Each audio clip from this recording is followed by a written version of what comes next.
Tapi pidato pelantikannya, berikan saya 100 peti mati, yang 99 akan saya pakai buat koruptor, yang satu akan saya pakai sendiri kalau kamu lihat saya tidak benar. Luar biasa. Yang diperlukan sekarang ini keteladanan, hulama'uhum, sikap ngayomi, mencari jalan keluar, bukan memamerkan kekuasaan, memamerkan kekuatan, arogansi, menghormati perbedaan. Itu ciri demokrasi. Hadirin hadirat ma'asyiral muslimin yang saya cintai, ada sebuah cerita pendek. Seorang pengendara sepeda motor ditangkap oleh Pak polisi, lalu diperiksa. Ini motor siapa? Pinjam Pak. Helm? Pinjam. SIM? Pinjam. Kata Pak polisi, tidak boleh begini. Marah yang naik sepeda motor. Pak polisi bagaimana? Kok tidak boleh? Yang punya saja bilang boleh.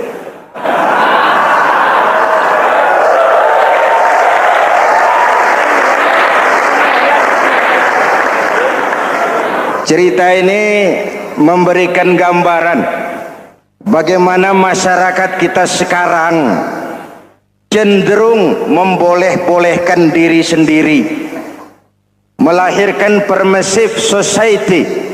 Masyarakat serba boleh dengan ukuran sakarepe dewe. Itu sebabnya agama diturunkan. Dalam contoh yang indah, Rasul memberikan gambaran bahwa Islam ini bagaikan sebuah bangunan yang komponen pokoknya 5. Bunyal Islamu ala khamsin. Islam dibangun di atas 5 komponen pokok. Jadi kalau Islam ini ibarat bangunan, unsur penunjang pokoknya itu 5. Mari kita analogkan Islam dengan bangunan. Kalau saudara akan membangun rumah, sebelum pasang tiang, pasang genteng, pasang jendela, apa yang lebih dulu dibangun? Fondasi. Kalau Islam ibarat bangunan, fondasinya adalah syahadatu an la ilaha illallah wa anna muhammadar rasulullah. Ini fondasi. Jikalau kuat fondasi, aman bangunan. Jikalau rapuh fondasi, lentur dan luntur bangunan. Maka kuat atau tidak kuatnya bangunan Islam kita bergantung kepada keyakinan dasar tadi, fondasi. Saya bersaksi tidak ada Tuhan selain Allah, artinya saya tidak akan menyembah kecuali hanya kepada Allah. Orang yang benar fondasinya beres sujudnya. Kalau saya yakin tidak ada Tuhan selain Allah, saya tidak akan minta rezeki kecuali hanya kepada Allah. Orang yang benar fondasinya, giat bekerjanya, jauh dari tipu menipu, jauh dari renten, jauh dari riba, jauh dari korupsi, jauh dari judi. Keyakinan memberikan warna terhadap bentuk kepribadian. Kalau saya yakin tidak ada Tuhan selain Allah, saya tidak akan pernah takut kecuali hanya kepada Allah. Saya tidak akan melarikan persoalan kecuali hanya kepada Allah. Saya tidak akan menggantungkan hidup kecuali hanya kepada Allah. Saya tidak akan minta tolong kecuali hanya kepada Allah. Meresap ke dalam jiwa. Untuk keyakinan seperti ini, orang-orang tua kita dahulu berlinang air mata, bersimbah darah, bahkan berkorban nyawa, melaksanakan hijrah untuk mempertahankan keyakinan. Ini intan paling mahal dan ini mutiara paling berharga. Zaman boleh berubah, tapi pondasi tidak boleh goyah. Masa boleh berganti, tapi pondasi jangan sampai mati. Karena iman kita hidup, Untuk iman kita berjuang, dan dalam iman kita ingin kembali menghadap Allah Subhanahu. Masih ingat cerita tentang Bilal? Masih? Mengulang kaji saja. Bilal itu budak sahaya. Ketika masuk Islam, dipanggil oleh majikannya. Bilal, iya bos. Saya dengar kamu masuk Islam ya? Iya bos. Kok berani-beraninya kamu masuk Islam? Memangnya kamu budak siapa Bilal? Ya budak bos. Bos. Kamu kerja sama siapa? Sama bos. Bos. Yang gaji kamu siapa? Ya bos.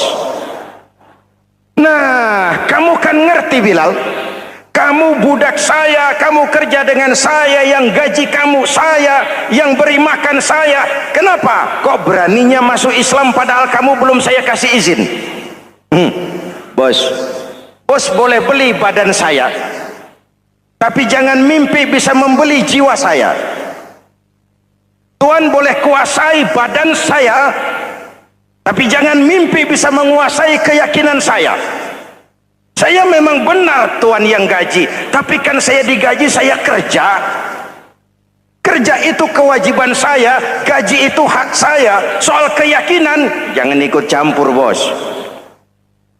Kurang ajar kamu Bilal. Biarin. Bilal, begini saja.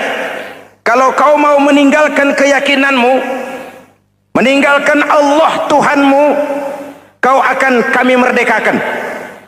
Tapi kalau kau tetap dalam keyakinanmu, kamu akan saya siksa sampai mati. Bagaimana? Jangan mimpi bos. Lebih baik mati berkalang tanah daripada hidup bercermin bangkai. Biar saya gugur membela keyakinan daripada hidup jadi penjilat menjual akidah. Itu prinsip.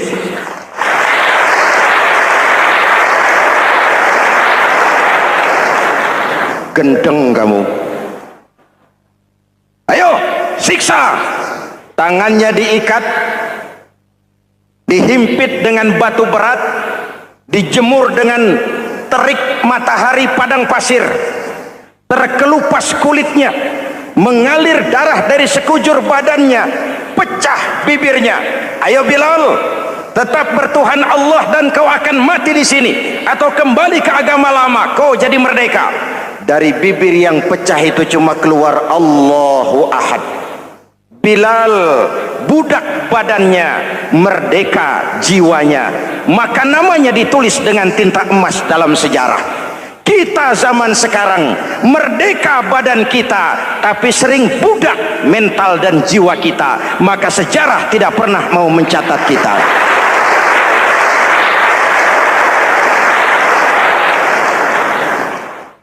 Ma'asyiral muslimin yang saya cintai, fondasi sudah. Lalu apa lagi? Mulai memancangkan tiang. Tiangnya 5. Ada tiang namanya zuhur, asar, maghrib, subuh, isya. Tetapi agar bangunan menjadi kuat, ada tiang-tiang tambahan. Namanya rawatib dan nawafil. Rawatib itu ba'diyah atau qobliyah, nawafil itu di luar itu. Agar bangunan menjadi kuat, dibentuk pribadi lewat solat. Apa filsafatnya? Pertama, solat itu simbol penyerahan total kepada Allah. Kita ini sudah kontrak. Innallaha astara minal mu'minina anfusahum wa amwalahum bi anna lahumul jannah. Allah telah membeli dari orang-orang mukmin diri mereka, harta mereka, bagi mereka adalah surga. Penjual kita orang beriman, pembeli Allah, dagangannya amwal dan anfus, harganya adalah surga. Jelas? Penyerahan total itu dimulai dengan takbiratul ihram. Shalli fardal isya, Allahu akbar. Arahkan mata ke tempat kita sujud. Jangan lupa kalau sudah di atas, lupa dengan yang di bawah. Sudah jadi genteng, petatang peteteng di atas.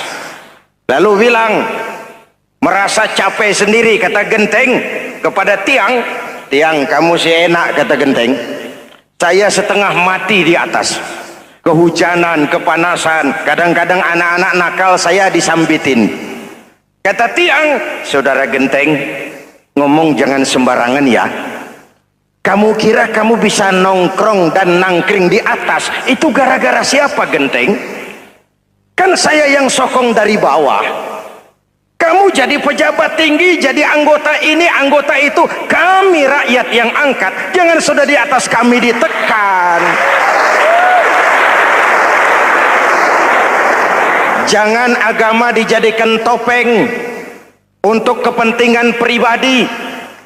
Berpolitik untuk kepentingan agama, ayo, tapi menjual agama untuk kepentingan politik, itu yang merusak agama.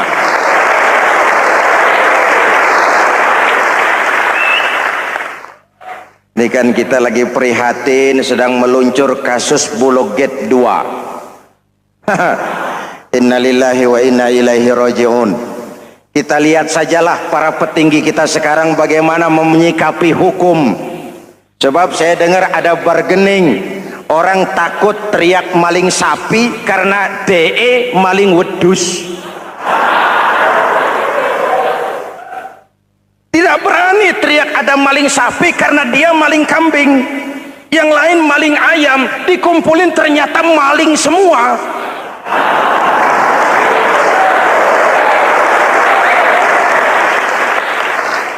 Hadirin yang saya hormati, ini melukai rasa keadilan. Oleh karena itu, sholat mengajarkan kepada kita dalam posisi berdiri, lihat tempat sujudmu, jangan menteleng terus ke atas lalu lupa dari mana kita berangkat.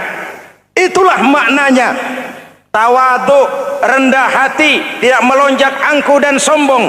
Ada sebuah hadis Rasulullah bersabda, idza aradallahu biqaumin khairan, apabila Allah menginginkan kebaikan kepada satu bangsa, apabila Allah menginginkan kebaikan kepada satu kelompok rakyat, walla alaihim khulama'uhum, maka yang naik jadi pemimpin adalah orang-orang yang santun, orang-orang yang lemah lembut, bukan orang yang menggunakan kekerasan dan tiran, sedikit-sedikit main pecat.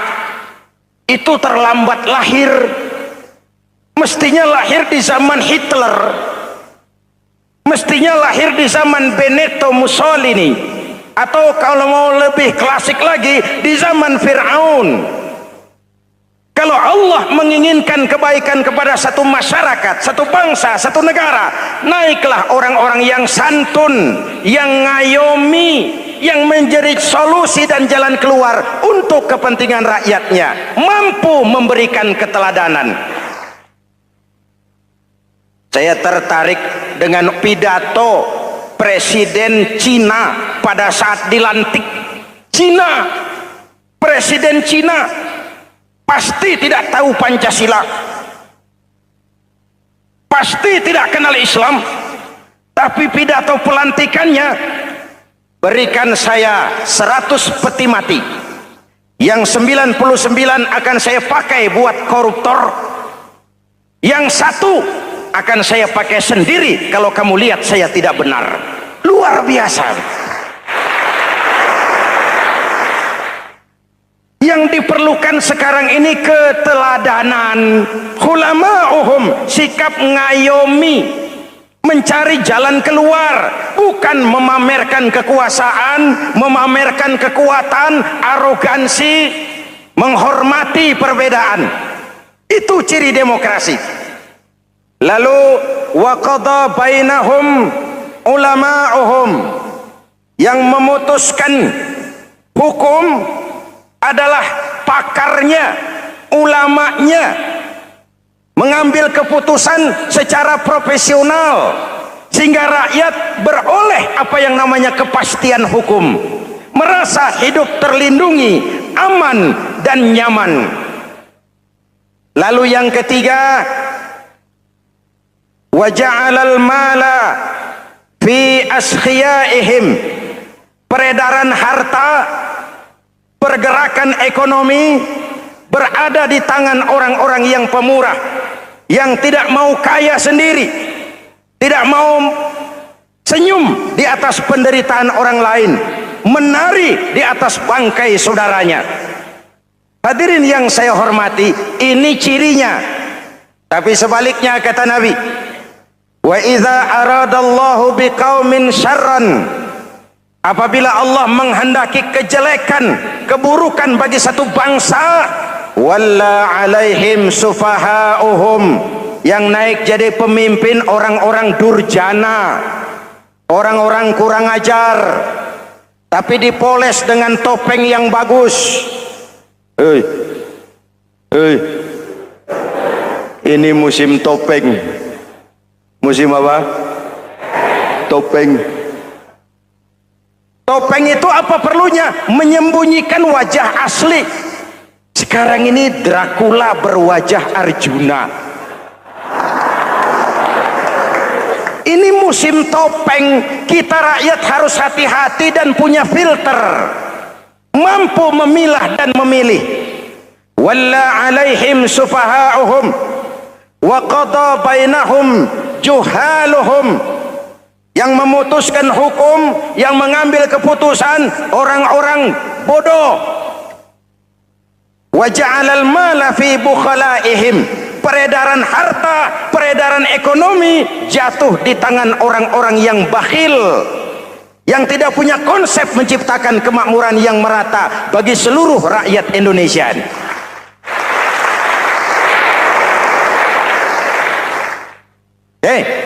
Kita kembali kepada tiang.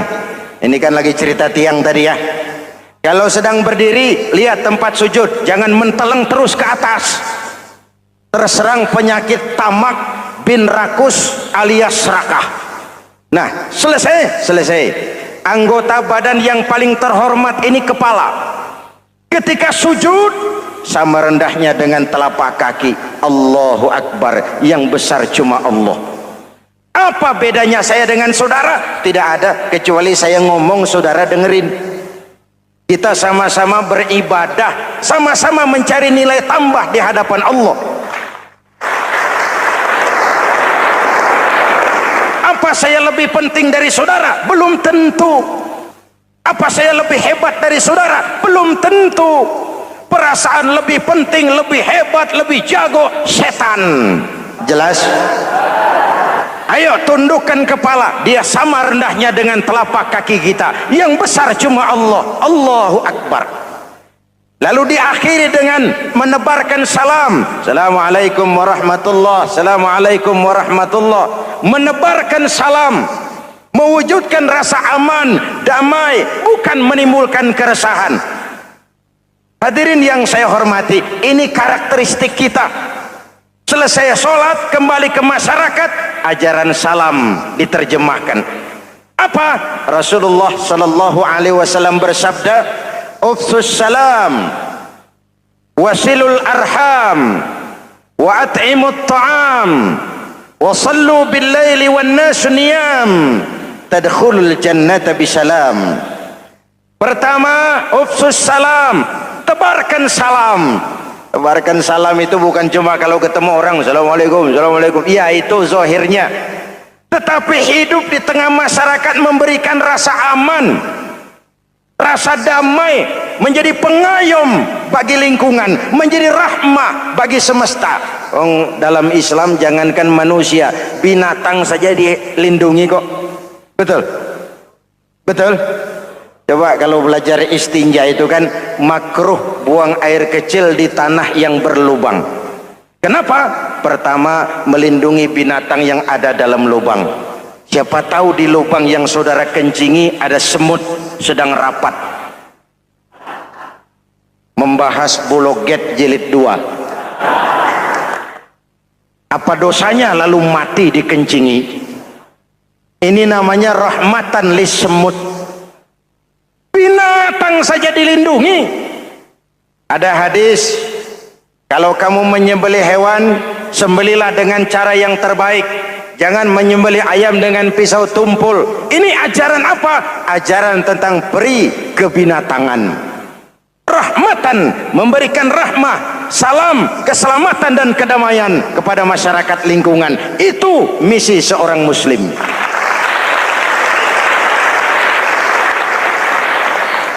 Hadirin hadirat ma'asyiral muslimin yang saya cintai, saya kembali kepada pesan Nabi tadi itu. Pertama, ufsus salam, sebarkan salam.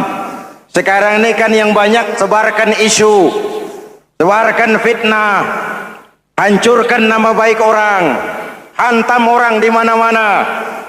Padahal yang diajarkan ufsus salam, sebarkan perdamaian, bukan permusuhan. Cari kebenaran, bukan kemenangan. Lalu yang kedua, wasilul arham, sambungkan silaturahmi, tegakkan semangat kekeluargaan dan persaudaraan. Karena kita sudah diikat dengan tali akidah. Mari kita saling bertanya setelah lewat hari-hari yang dimana kita seperti saling berhadapan, seperti tercabut dari akar budaya kita sebagai bangsa. Semangat gotong royong, semangat kekeluargaan makin lentur dan luntur, dan perlu kita angkat kembali ke permukaan. Silul arham, sambungkan semangat silaturahmi. Wa at'imut ta'am, berikan makan orang-orang yang kelaparan, mempunyai kepekaan dan kepedulian. Jangan menari di atas penderitaan orang, jangan tersenyum di atas isak tangis tetangga. At'imut ta'am, mempunyai kepedulian yang tinggi. Wa sallu bil laili wan nasu niyam, bangunlah di keheningan malam ketika orang sedang tidur. Istilah saya, kalau mau telepon Allah, jangan lupa nomor teleponnya itu 44342, jumlahnya 17. Zuhur, asar, maghrib, isya, subuh 44342. Jangan ragu-ragu. Kalau angka cukup, telepon sambung. Kalau angka kurang, hati-hati salah sambung. Pak, mau sambung yang lebih cepat bagaimana? Bisa. Selain nomor itu, coba pakai sambungan langsung jarak jauh, namanya SLJJ. Kapan? Tengah malam. Kenapa tengah malam? Lebih murah. Lebih murah. Saluran kosong, telepon jarang yang pakai, orang banyak tidur. Wa minal laili fatahajjad bihi nafilatan lak asa ayyab'atsaka rabbuka maqaman mahmuda. Nun, di keheningan malam bangun. Seperti bapak-bapak, ibu-ibu sering bangun tengah malam ya Bu? Ya. Ngapain? Kalau bangun tengah malamnya sih saya percaya, cuma urusannya apa? Kira bangun tengah malam mau tahajud, malaikat sudah mau nulis, cuma buang air kecil, tidur lagi. Hampir salah tulis saya.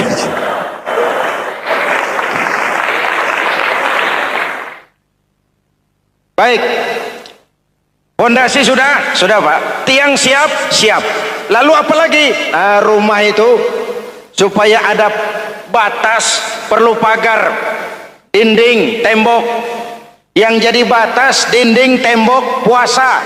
Asyamu junnatun, puasa adalah dinding, benteng yang menyelamatkan manusia jangan sampai menyentuh wilayah lain.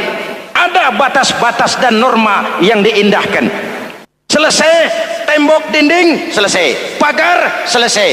Lah rumah itu supaya bersih kan harus ada kamar mandi, jendela, pintu yang fungsinya membersihkan zakat. Kalau dia zakatul mal, dia bersihkan harta kita. Kalau dia zakatul fitrah, dia bersihkan jiwa kita. Kalau dia zakatul tijarah, dia bersihkan bisnis kita. Kalau dia zakatul ma'adin, dia bersihkan barang tambang kita. Karena itu dalam kitab-kitab fikih dikatakan zakat itu adalah harta yang tu'khazu min aghniyaihim wa turaddu ila fuqaraihim. Kiai Haji Zainuddin Hamidi atau dikenal sebagai Kiai Haji Zainuddin MZ. Beliau lahir pada tanggal 2 Maret 1952. Kiai Haji Zainuddin MZ adalah seorang pemuka agama Islam di Indonesia yang populer melalui ceramahnya di radio dan televisi. Julukannya adalah Dai Berjuta Umat karena dakwahnya yang dapat menyentuh seluruh lapisan masyarakat. Dan ia pernah menjabat sebagai Ketua Umum Partai Bintang Reformasi, kemudian digantikan oleh Bursah Zarnubi. Kiai Haji Zainuddin MZ merupakan anak tunggal buah cinta pasangan Turmuzi dan Zainabun dari keluarga Betawi asli. Ayahnya yang pensiunan pegawai PLN adalah seorang yang taat beragama, sementara ibunya seorang ibu rumah tangga. Sejak umur 2 tahun, Kiai Haji Zainuddin MZ sudah ditinggal sang ayah. Untuk memenuhi kebutuhan hidupnya, sejak kecil Kiai Haji Zainuddin MZ sering membantu sang ibu untuk berjualan nasi uduk. Selama 6 tahun Kiai Haji Zainuddin MZ mengenyam pendidikan di bawah asuhan Kiai Haji Idam Chalid, ulama karismatik asal Kalimantan, sekaligus politisi ulung yang pernah menjabat sebagai Ketua MPR dan Ketua DPR pada periode 1971 sampai 1977. Kiai Haji Zainuddin MZ ini semakin dikenal masyarakat ketika ceramahnya mulai memasuki dunia rekaman. Kasetnya beredar bukan saja di seluruh pelosok Nusantara, tetapi juga ke beberapa negara Asia. Kiai Haji Zainuddin MZ pernah diangkat menjadi anggota Majelis Permusyawaratan Rakyat Republik Indonesia periode 1997 sampai 1999. Beliau pernah mengisi di suatu acara TV, seperti acara Tabligh Akbar Ramadan, Indosiar mulai dari tahun 2000 sampai tahun 2001. Acara TV pengantar sahur dan berbuka puasa, Indosiar, dari tahun 1999 sampai 2002. Dakwah puasa acara TV SCTV dari tahun 1991 sampai 2001. Kiai Haji Zainuddin MZ meninggal dunia pada 5 Juli 2011 dalam perjalanan menuju Rumah Sakit Pusat Pertamina karena serangan jantung dan gula darah. Ia meninggal setelah sarapan bersama keluarga di rumahnya Gandaria 1, Kebayoran Baru, Jakarta Selatan. Itulah biografi singkat dari beliau. Mari kita kirimkan Al-Fatihah untuk beliau, Kiai Haji Zainuddin MZ. Jikalau kuat fondasi, aman bangunan. Jikalau rapuh pondasi, lentur dan luntur bangunan. Maka kuat atau tidak kuatnya bangunan Islam kita bergantung kepada keyakinan dasar tadi, fondasi. Saya bersaksi tidak ada Tuhan selain Allah, artinya saya tidak akan menyembah kecuali hanya kepada Allah. Orang yang benar fondasinya beres sujudnya. Kalau saya yakin tidak ada Tuhan selain Allah, saya tidak akan minta rezeki kecuali hanya kepada Allah. Orang yang benar fondasinya, giat bekerjanya, jauh dari tipu menipu, jauh dari renten, jauh dari riba, jauh dari korupsi, jauh dari judi. Keyakinan memberikan warna terhadap bentuk kepribadian. Kalau saya yakin tidak ada Tuhan selain Allah, saya tidak akan pernah takut kecuali hanya kepada Allah. Saya tidak akan melarikan persoalan kecuali hanya kepada Allah. Saya tidak akan menggantungkan hidup kecuali hanya kepada Allah. Saya tidak akan minta tolong kecuali hanya kepada Allah. Meresap ke dalam jiwa. Untuk keyakinan seperti ini, orang-orang tua kita dahulu berlinang air mata, bersimbah darah, bahkan berkorban nyawa, melaksanakan hijrah untuk mempertahankan keyakinan. Ini intan paling mahal dan ini mutiara paling berharga. Zaman boleh berubah, tapi pondasi tidak boleh goyah. Masa boleh berganti, tapi pondasi jangan sampai mati. Karena iman kita hidup, untuk iman kita berjuang, dan dalam iman kita ingin kembali menghadap Allah Subhanahu. Masih ingat cerita tentang Bilal? Masih? Mengulang kaji saja. Bilal itu budak sahaya. Ketika masuk Islam dipanggil oleh majikannya. Bilal, iya bos. Saya dengar kamu masuk Islam ya? Iya bos. Kok Kok berani-beraninya kamu masuk Islam? Memangnya kamu budak siapa, Bilal? Ya, budak bos. Bos. Kamu kerja sama siapa? Sama bos. Bos.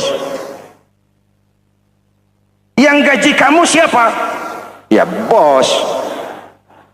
Nah, kamu kan ngerti, Bilal. Kamu budak saya, kamu kerja dengan saya, yang gaji kamu saya, yang beri makan saya. Kenapa? Kok beraninya masuk Islam padahal kamu belum saya kasih izin? Bos, bos boleh beli badan saya, tapi jangan mimpi bisa membeli jiwa saya. Tuhan boleh kuasai badan saya, tapi jangan mimpi bisa menguasai keyakinan saya. Saya memang benar Tuhan yang gaji, tapi kan saya digaji, saya kerja. Kerja itu kewajiban saya, gaji itu hak saya. Soal keyakinan, jangan ikut campur, bos. Kurang ajar kamu, Bilal.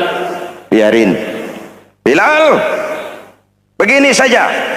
Kalau kau mau meninggalkan keyakinanmu, meninggalkan Allah Tuhanmu, kau akan kami merdekakan.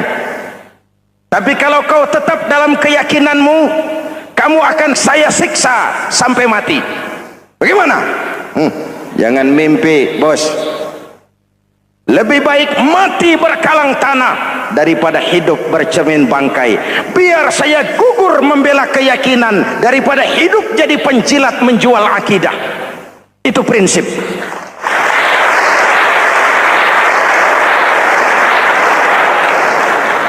Gendeng kamu. Ayo, siksa. Tangannya diikat, dihimpit dengan batu berat, dijemur dengan terik matahari padang pasir, terkelupas kulitnya, mengalir darah dari sekujur badannya, pecah bibirnya. Ayo Bilal, tetap bertuhan Allah dan kau akan mati di sini, atau kembali ke agama lama, kau jadi merdeka. Dari bibir yang pecah itu cuma keluar Allahu Ahad. Bilal budak badannya, merdeka jiwanya, maka namanya ditulis dengan tinta emas dalam sejarah. Kita zaman sekarang merdeka badan kita, tapi sering budak mental dan jiwa kita, maka sejarah tidak pernah mau mencatat kita.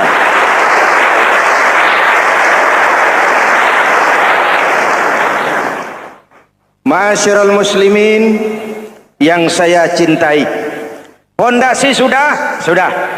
Lalu apa lagi? Mulai memancangkan tiang.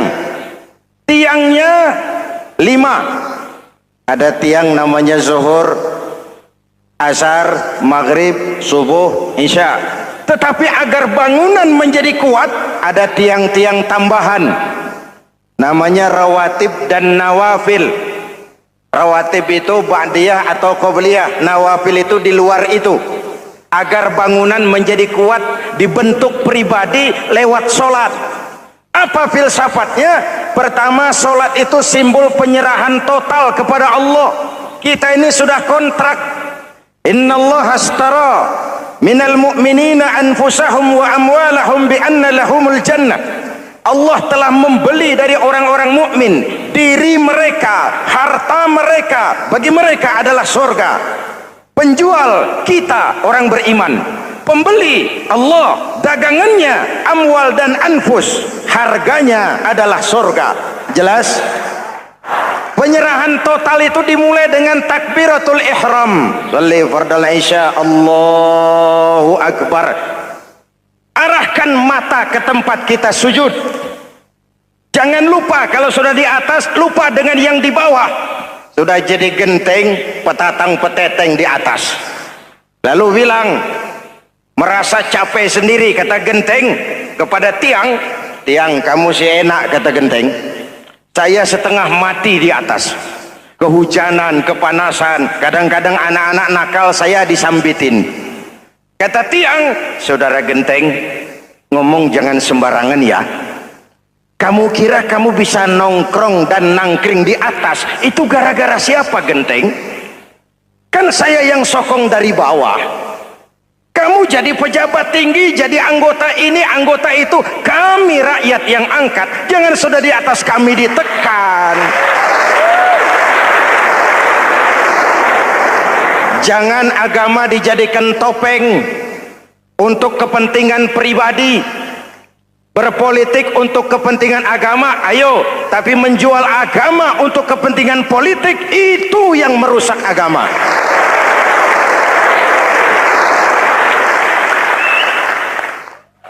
Ini kan kita lagi prihatin sedang meluncur kasus Bulog Gate 2. Innalillahi wa inna ilaihi raji'un.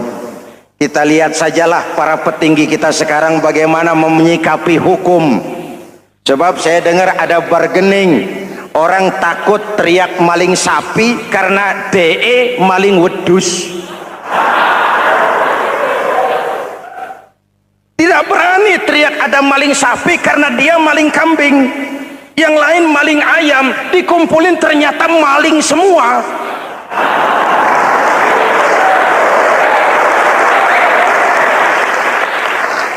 Hadirin yang saya hormati, ini melukai rasa keadilan.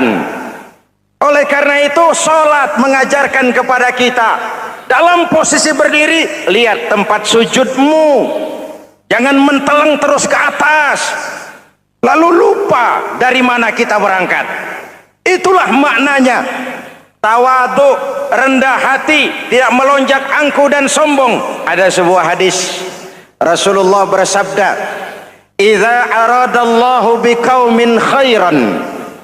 Apabila Allah menginginkan kebaikan kepada satu bangsa, apabila Allah menginginkan kebaikan kepada satu kelompok rakyat, walla alaihim khulama'uhum, maka yang naik jadi pemimpin adalah orang-orang yang santun, orang-orang yang lemah lembut, bukan orang yang menggunakan kekerasan dan tiran.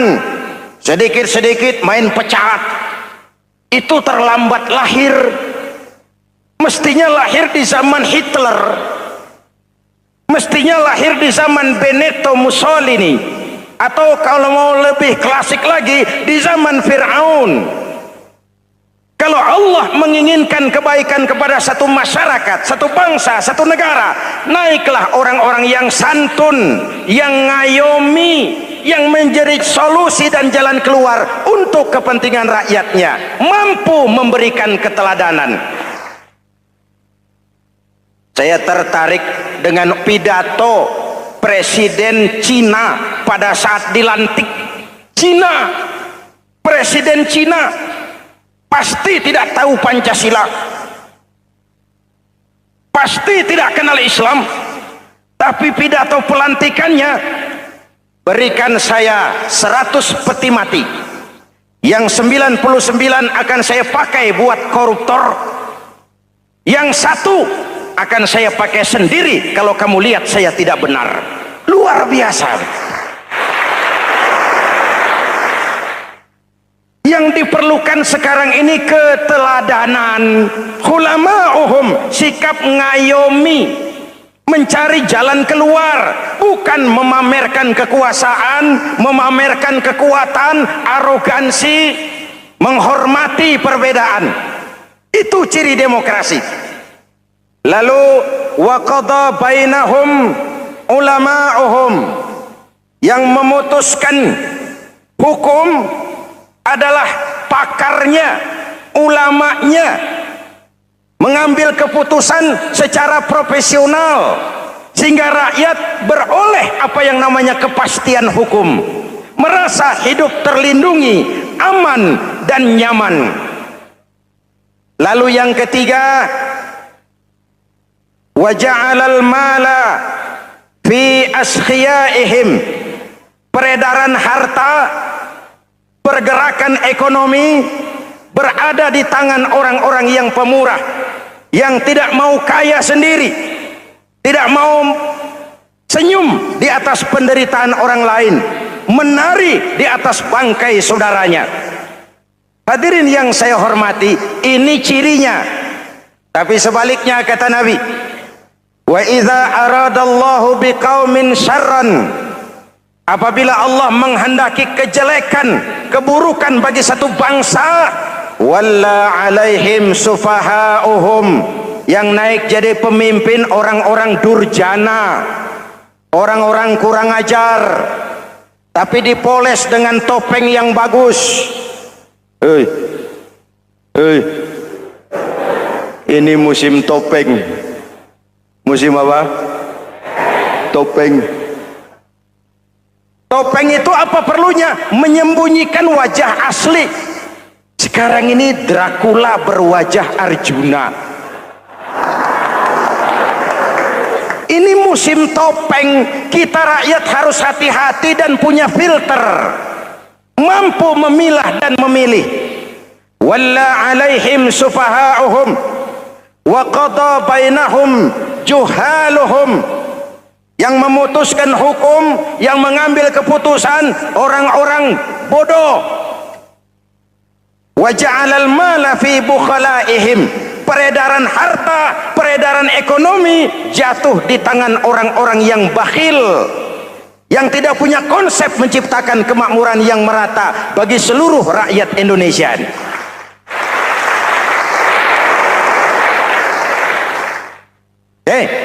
Kita kembali kepada tiang. Ini kan lagi cerita tiang tadi ya. Kalau sedang berdiri, lihat tempat sujud, jangan menteleng terus ke atas. Terserang penyakit tamak bin rakus alias serakah.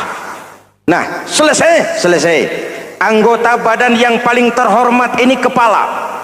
Ketika sujud, sama rendahnya dengan telapak kaki. Allahu Akbar, yang besar cuma Allah. Apa bedanya saya dengan saudara? Tidak ada, kecuali saya ngomong saudara dengerin. Kita sama-sama beribadah, sama-sama mencari nilai tambah di hadapan Allah. Apa saya lebih penting dari saudara? Belum tentu. Apa saya lebih hebat dari saudara? Belum tentu. Perasaan lebih penting, lebih hebat, lebih jago setan. Jelas? Ayo tundukkan kepala, dia sama rendahnya dengan telapak kaki kita. Yang besar cuma Allah. Allahu Akbar. Lalu diakhiri dengan menebarkan salam. Assalamualaikum warahmatullah. Assalamualaikum warahmatullah. Menebarkan salam, mewujudkan rasa aman, damai, bukan menimbulkan keresahan. Hadirin yang saya hormati, ini karakteristik kita. Selesai sholat, kembali ke masyarakat, ajaran salam diterjemahkan. Apa? Rasulullah sallallahu alaihi wasallam bersabda, "Ufsus salam, wasilul arham, wa at'imut ta'am, wa sallu bil laili wan nasu niyam, tadkhulul jannata bisalam." Pertama, ufsus salam, tebarkan salam. Tebarkan salam itu bukan cuma kalau ketemu orang assalamualaikum, assalamualaikum. Ya, itu zahirnya. Tetapi hidup di tengah masyarakat memberikan rasa aman, rasa damai, menjadi pengayom bagi lingkungan, menjadi rahmah bagi semesta. Dalam Islam jangankan manusia, binatang saja dilindungi kok. Betul? Betul? Coba kalau belajar istinja itu kan makruh buang air kecil di tanah yang berlubang. Kenapa? Pertama, melindungi binatang yang ada dalam lubang. Siapa tahu di lubang yang saudara kencingi ada semut sedang rapat. Membahas Buloget jilid 2. Apa dosanya lalu mati dikencingi? Ini namanya rahmatan lis semut. Binatang saja dilindungi. Ada hadis, kalau kamu menyembelih hewan, sembelilah dengan cara yang terbaik. Jangan menyembelih ayam dengan pisau tumpul. Ini ajaran apa? Ajaran tentang peri kebinatangan. Rahmatan, memberikan rahmah, salam, keselamatan dan kedamaian kepada masyarakat lingkungan. Itu misi seorang muslim.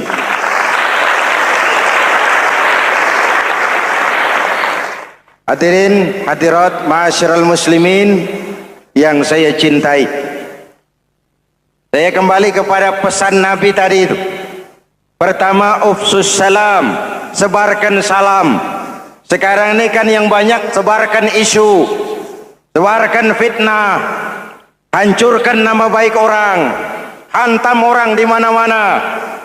Padahal yang diajarkan ufsus salam, sebarkan perdamaian, bukan permusuhan. Cari kebenaran, bukan kemenangan. Lalu yang kedua, wasilul arham, sambungkan silaturahmi, tegakkan semangat kekeluargaan dan persaudaraan. Karena kita sudah diikat dengan tali akidah. Mari kita saling bertanya setelah lewat hari-hari yang dimana kita seperti saling berhadapan, seperti tercabut dari akar budaya kita sebagai bangsa. Semangat gotong royong, semangat kekeluargaan makin lentur dan luntur, dan perlu kita angkat kembali ke permukaan. Silul arham, sambungkan semangat silaturahmi. Wa at'imut ta'am, berikan makan orang-orang yang kelaparan, mempunyai kepekaan dan kepedulian. Jangan menari di atas penderitaan orang, jangan tersenyum di atas isak tangis tetangga. At'imut ta'am, mempunyai kepedulian yang tinggi. Wa sallu bil laili wan nasu niyam, bangunlah di keheningan malam ketika orang sedang tidur. Istilah saya, kalau mau telepon Allah, jangan lupa nomor teleponnya, 44342, jumlahnya 17. Zuhur, asar, maghrib, isya, subuh, 44342. Jangan ragu-ragu, kalau angka cukup telepon sambung, kalau angka kurang hati-hati salah sambung. Pak, mau sambung yang lebih cepat bagaimana?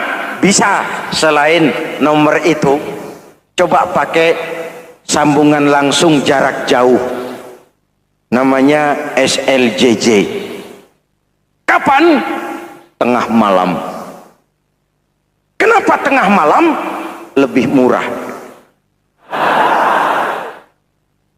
Lebih murah. Saluran kosong, telepon jarang yang pakai, orang banyak tidur. Wa minal laili fatahajjad bihi nafilatan lak asa ayyab'atsaka rabbuka maqaman mahmuda. Nun di keheningan malam, bangun. Seperti bapak-bapak, ibu-ibu sering bangun tengah malam ya Bu? Ya. Ngapain? Kalau bangun tengah malamnya sih saya percaya, cuma urusannya apa? Kira bangun tengah malam mau tahajud, malaikat sudah mau nulis, cuma buang air kecil, tidur lagi. Hampir salah tulis saya.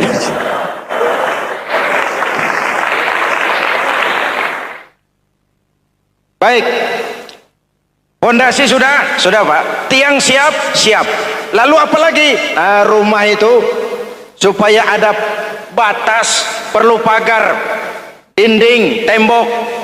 Yang jadi batas, dinding, tembok, puasa. Asyamu junnatun, puasa adalah dinding, benteng yang menyelamatkan manusia jangan sampai menyentuh wilayah lain. Ada batas-batas dan norma yang diindahkan. Selesai, tembok, dinding, selesai, pagar, selesai. Lah rumah itu supaya bersih kan harus ada kamar mandi, jendela, pintu yang fungsinya membersihkan zakat. Kalau dia zakatul mal, dia bersihkan harta kita. Kalau dia zakatul fitrah, dia bersihkan jiwa kita. Kalau dia zakatul tijarah, dia bersihkan bisnis kita. Kalau dia zakatul ma'adin, dia bersihkan barang tambang kita. Karena itu dalam kitab-kitab fikih dikatakan zakat itu adalah harta yang tu'khazu min aghniyaihim wa turaddu ila fuqaraihim. Jikalau kuat fondasi, aman bangunan. Jikalau rapuh fondasi, lentur dan luntur bangunan. Maka kuat atau tidak kuatnya bangunan Islam kita bergantung kepada keyakinan dasar tadi, fondasi. Saya bersaksi tidak ada Tuhan selain Allah, artinya saya tidak akan menyembah kecuali hanya kepada Allah. Orang yang benar fondasinya beres sujudnya. Kalau saya yakin tidak ada Tuhan selain Allah, saya tidak akan minta rezeki kecuali hanya kepada Allah. Orang yang benar fondasinya, giat bekerjanya, jauh dari tipu menipu, jauh dari renten, jauh dari riba, jauh dari korupsi, jauh dari judi. Keyakinan memberikan warna terhadap bentuk kepribadian. Kalau saya yakin tidak ada Tuhan selain Allah, saya tidak akan pernah takut kecuali hanya kepada Allah. Saya tidak akan melarikan persoalan kecuali hanya kepada Allah. Saya tidak akan menggantungkan hidup kecuali hanya kepada Allah. Saya tidak akan minta tolong kecuali hanya kepada Allah. Meresap ke dalam jiwa. Untuk keyakinan seperti ini, orang-orang tua kita dahulu berlinang air mata, bersimbah darah, bahkan berkorban nyawa, melaksanakan hijrah untuk mempertahankan keyakinan. Ini intan paling mahal dan ini mutiara paling berharga. Zaman boleh berubah, tapi pondasi tidak boleh goyah. Masa boleh berganti, tapi pondasi jangan sampai mati.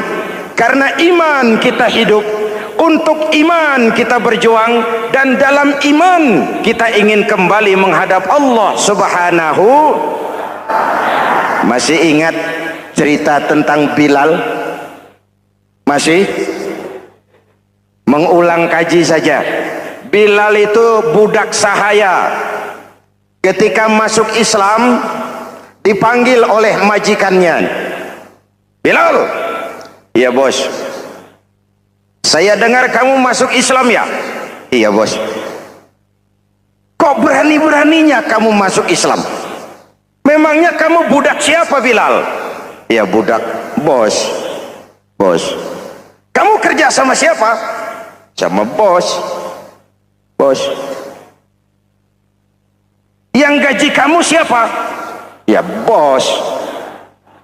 Nah, kamu kan ngerti Bilal, kamu budak saya, kamu kerja dengan saya, yang gaji kamu saya, yang beri makan saya. Kenapa? Kok beraninya masuk Islam padahal kamu belum saya kasih izin? Bos, bos boleh beli badan saya, tapi jangan mimpi bisa membeli jiwa saya.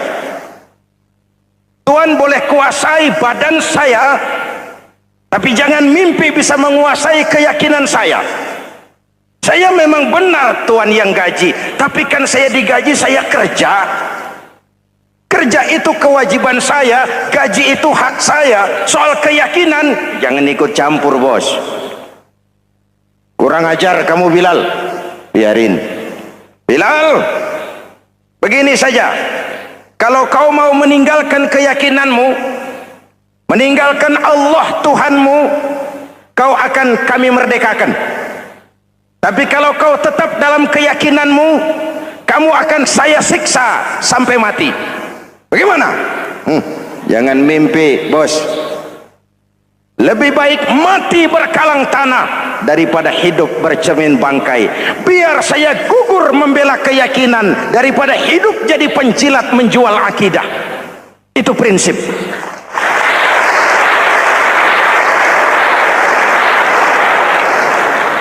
Gendeng kamu.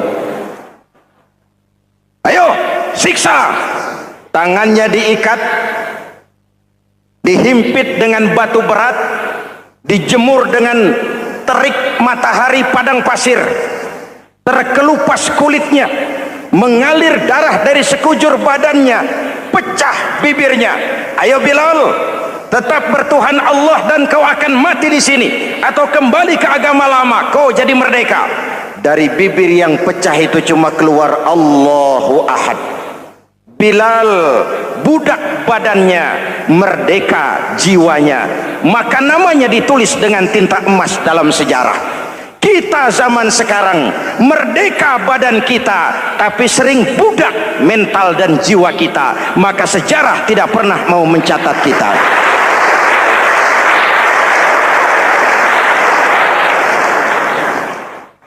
Masyarul muslimin yang saya cintai, fondasi sudah. Lalu apalagi? Mulai memancangkan tiang. Tiangnya 5. Ada tiang namanya zuhur, asar, maghrib, subuh, isya. Tetapi agar bangunan menjadi kuat, ada tiang-tiang tambahan. Namanya rawatib dan nawafil. Rawatib itu ba'diyah atau qobliyah, nawafil itu di luar itu. Agar bangunan menjadi kuat, dibentuk pribadi lewat solat. Apa filsafatnya? Pertama, solat itu simbol penyerahan total kepada Allah. Kita ini sudah kontrak. Innallaha astara minal mu'minina anfusahum wa amwalahum bi anna lahumul jannah. Allah telah membeli dari orang-orang mukmin diri mereka, harta mereka, bagi mereka adalah surga. Penjual kita orang beriman, pembeli Allah, dagangannya amwal dan anfus, harganya adalah surga. Jelas? Penyerahan total itu dimulai dengan takbiratul ihram. Shalli fardal isya, Allahu akbar. Arahkan mata ke tempat kita sujud. Jangan lupa kalau sudah di atas, lupa dengan yang di bawah. Sudah jadi genteng, petatang peteteng di atas. Lalu bilang, merasa capek sendiri, kata genteng kepada tiang. Tiang, kamu sih enak, kata genteng.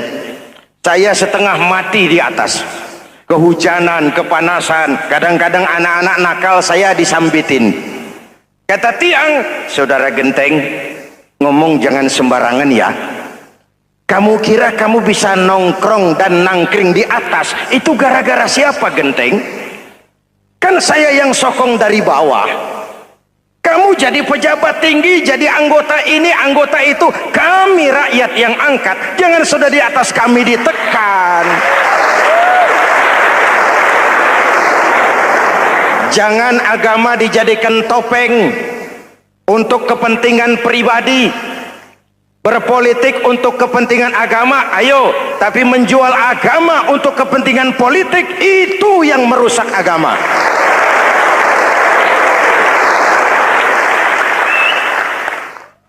Ini kan kita lagi prihatin, sedang meluncur kasus Bulog Gate 2.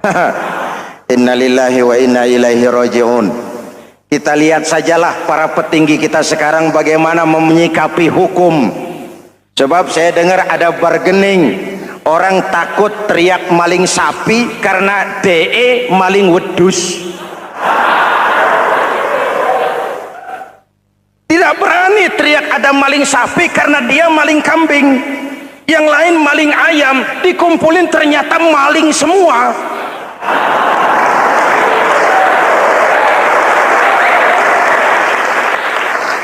Hadirin yang saya hormati, ini melukai rasa keadilan. Oleh karena itu, sholat mengajarkan kepada kita, dalam posisi berdiri, lihat tempat sujudmu. Jangan menteleng terus ke atas, lalu lupa dari mana kita berangkat.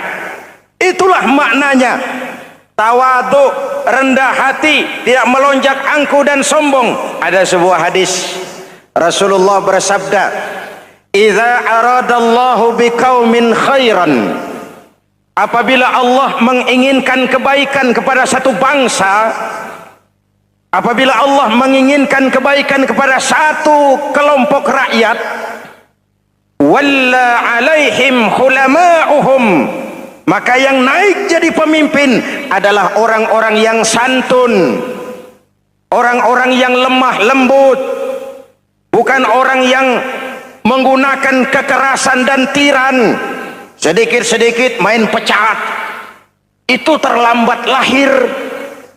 Mestinya lahir di zaman Hitler, mestinya lahir di zaman Benito Mussolini, atau kalau mau lebih klasik lagi, di zaman Fir'aun. Kalau Allah menginginkan kebaikan kepada satu masyarakat, satu bangsa, satu negara, naiklah orang-orang yang santun, yang ngayomi, yang menjadi solusi dan jalan keluar untuk kepentingan rakyatnya, mampu memberikan keteladanan. Saya tertarik dengan pidato Presiden Cina pada saat dilantik Cina, presiden Cina pasti tidak tahu Pancasila, pasti tidak kenal Islam, tapi pidato pelantikannya, berikan saya 100 peti mati, yang 99 akan saya pakai buat koruptor, yang satu akan saya pakai sendiri kalau kamu lihat saya tidak benar. Luar biasa. Yang diperlukan sekarang ini keteladanan, hulama'uhum, sikap ngayomi, mencari jalan keluar, bukan memamerkan kekuasaan, memamerkan kekuatan, arogansi, menghormati perbedaan. Itu ciri demokrasi. Lalu wa qada bainahum ulama'uhum, yang memutuskan hukum adalah pakarnya, ulamanya, mengambil keputusan secara profesional sehingga rakyat beroleh apa yang namanya kepastian hukum, merasa hidup terlindungi, aman dan nyaman. Lalu yang ketiga,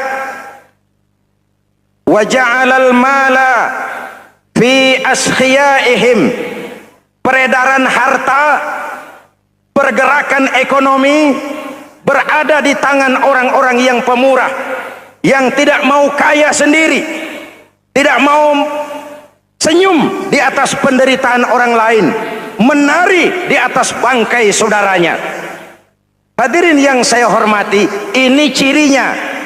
Tapi sebaliknya kata Nabi, wa idza aradallahu biqaumin syarran, apabila Allah menghendaki kejelekan, keburukan bagi satu bangsa, walla alaihim sufahauhum, yang naik jadi pemimpin orang-orang durjana, orang-orang kurang ajar, tapi dipoles dengan topeng yang bagus.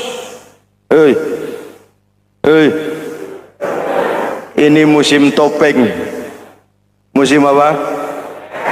Topeng. Topeng itu apa perlunya? Menyembunyikan wajah asli. Sekarang ini Dracula berwajah Arjuna. Ini musim topeng. Kita rakyat harus hati-hati dan punya filter, mampu memilah dan memilih.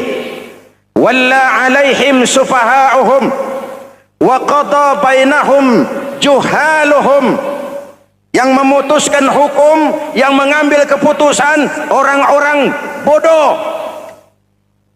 Wa ja'alal mala fi bukhalaihim, peredaran harta, peredaran ekonomi jatuh di tangan orang-orang yang bakhil, yang tidak punya konsep menciptakan kemakmuran yang merata bagi seluruh rakyat Indonesia.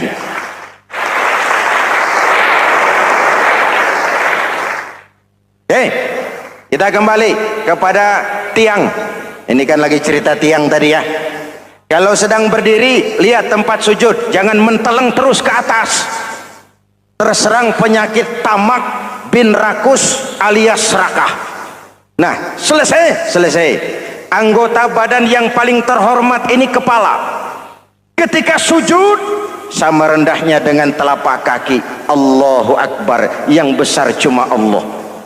Apa bedanya saya dengan saudara? Tidak ada, kecuali saya ngomong saudara dengerin.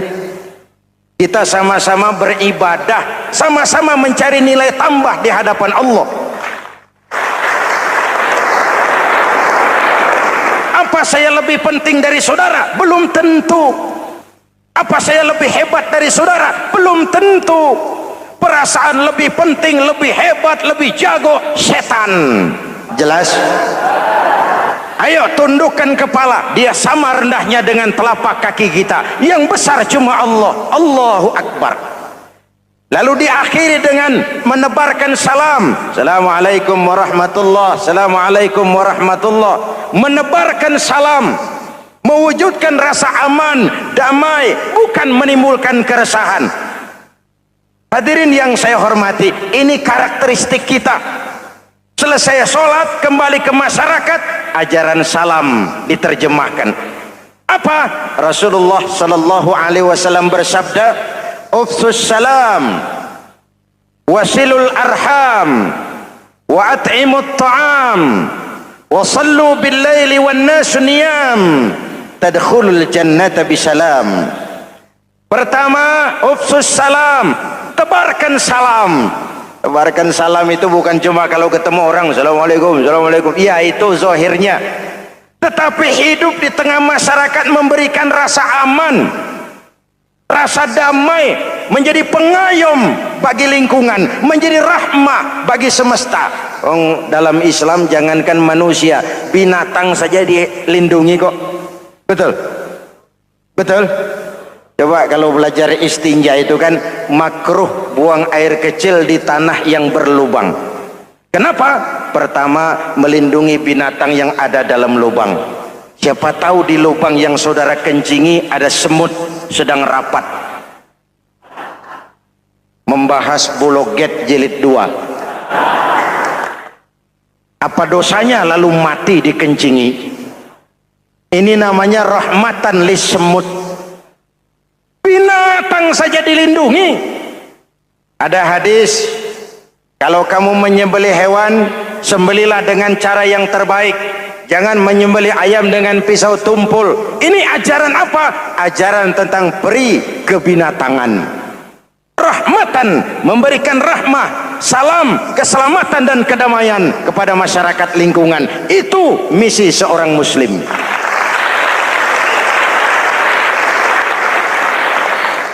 Hadirin hadirat ma'asyiral muslimin yang saya cintai, saya kembali kepada pesan Nabi tadi itu. Pertama, ufsus salam, sebarkan salam. Sekarang ini kan yang banyak sebarkan isu, sebarkan fitnah, hancurkan nama baik orang, hantam orang di mana-mana. Padahal yang diajarkan ufsus salam, sebarkan perdamaian, bukan permusuhan. Cari kebenaran, bukan kemenangan. Lalu yang kedua, wasilul arham, sambungkan silaturahmi, tegakkan semangat kekeluargaan dan persaudaraan. Karena kita sudah diikat dengan tali akidah. Mari kita saling bertanya setelah lewat hari-hari yang dimana kita seperti saling berhadapan, seperti tercabut dari akar budaya kita sebagai bangsa. Semangat gotong royong, semangat kekeluargaan makin lentur dan luntur, dan perlu kita angkat kembali ke permukaan. Silul arham, sambungkan semangat silaturahmi. Wa at'imut ta'am, berikan makan orang-orang yang kelaparan. Mempunyai kepekaan dan kepedulian. Jangan menari di atas penderitaan orang, jangan tersenyum di atas isak tangis tetangga. At'imut ta'am, mempunyai kepedulian yang tinggi. Wa sallu bil laili wan nasu niyam, bangunlah di keheningan malam ketika orang sedang tidur. Istilah saya, kalau mau telepon Allah, jangan lupa nomor teleponnya, 44342. Jumlahnya 17. Zuhur, asar, maghrib, isya, subuh, 44342. Jangan ragu-ragu. Kalau angka cukup, telepon sambung. Kalau angka kurang, hati-hati salah sambung. Pak, mau sambung yang lebih cepat bagaimana? Bisa. Selain nomor itu, coba pakai sambungan langsung jarak jauh, namanya SLJJ. Kapan? Tengah malam. Kenapa tengah malam? Lebih murah. Lebih murah. Saluran kosong, telepon jarang yang pakai, orang banyak tidur. Wa minal laili fatahajjad bihi nafilatan lak asa ayyab'atsaka rabbuka maqaman mahmuda. Nun, di keheningan malam bangun. Seperti bapak-bapak, ibu-ibu sering bangun tengah malam ya Bu? Ya. Ngapain? Kalau bangun tengah malamnya sih saya percaya, cuma urusannya apa? Kira bangun tengah malam mau tahajud, malaikat sudah mau nulis cuma buang air kecil, tidur lagi. Hampir salah tulis saya.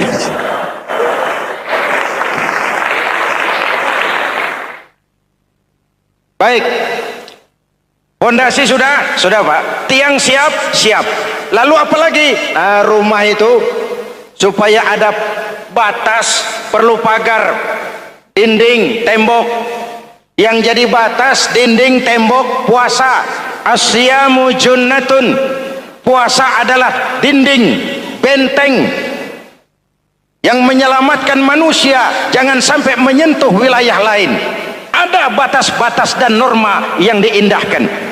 Selesai tembok, dinding, selesai pagar, selesai.